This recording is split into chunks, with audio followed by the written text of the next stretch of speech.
Good afternoon, it's Mark Larson. It's Monday and here to talk about COVID-19.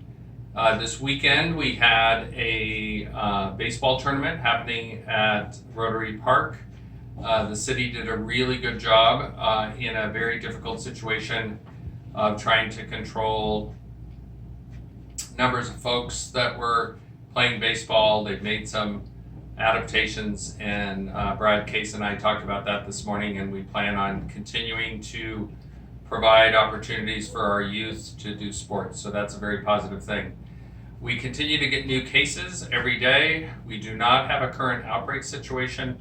All of these cases are really related to folks being out and about. So the end point is, yes, you can go out, but it doesn't mean you have to go out. And those of us that are spending more time outside are more likely to get disease. So let's go to questions, and I'm going to actually read the questions and do the answers today. So if I read correctly, we've gone from 93 confirmed cases to 122 in a little over a week. Was this spike in cases linked to an event or simply through community spread from folks being out and about? And the answer is it's community spread.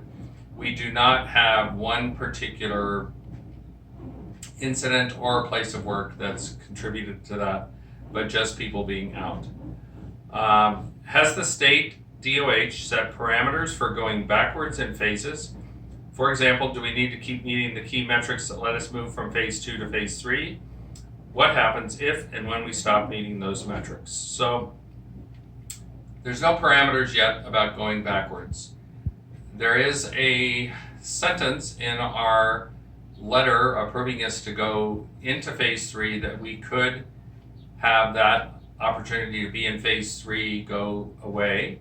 That's a decision made by either the state health officer, the secretary of health, the state epidemiologist, or myself, based upon the amount of disease we have.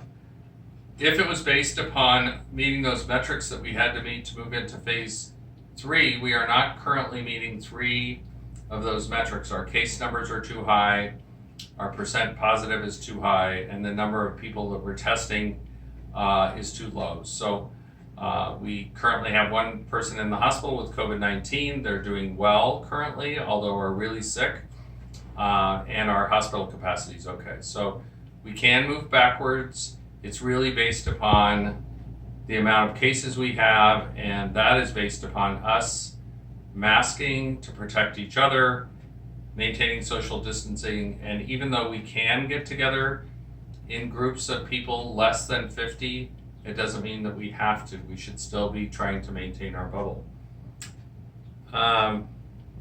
Question about testing students. I'm going to expand that and talk about testing high school students as well as college athletes, because this person talks about professional sports. So it's difficult to know how much testing needs to be done. The National Basketball Association is planning on testing their athletes daily. They have really deep pockets. The current testing costs about $270 per test here in Kittitas County. That cost will go down, but it costs a lot of money. Central is trying to figure out how often they're going to test their athletes. They will test those athletes when they come back to town at least once, but they don't really know how they're going to do it going forward. And I mentioned this last week, even if that person tests positive or tests negative now, we don't know whether tomorrow they're going to test positive. So it'd be nice to be able to test every single person every single day, but it's really a cost prohibitive thing. So we will still, for the foreseeable future, be recommending people maintain social distancing, wearing a mask, again, to protect others, and only really going out and doing the things that we really need to do so we can continue to move forward, open schools, and those type of things. So professional sports is tricky, and as this person noted, that they've had positives in the golf world, we've had positives in the basketball world, in the football world, and we've certainly had lots of positives in college football already. So there's a lot of discussion in regards to getting student athletes back to doing what they do the best, which is being a student and also participating in athletics, and we hope we can get them back safely. The last question, it's a serious question. Is the health department canceling all outdoor events for the summer? So the health department isn't really canceling outdoor events. Those event coordinators are canceling outdoor events based upon the criteria that we're currently in.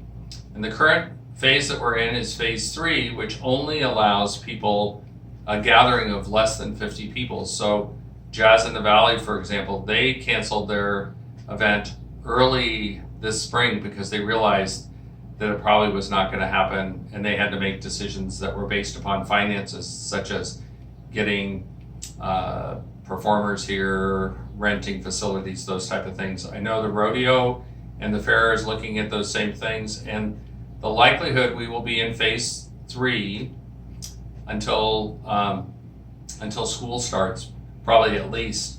The governor and the state health office, or the state secretary of health, came out this weekend and said they've kind of put a pause on progressing into phase 4 until we kind of see what happens in phase 3.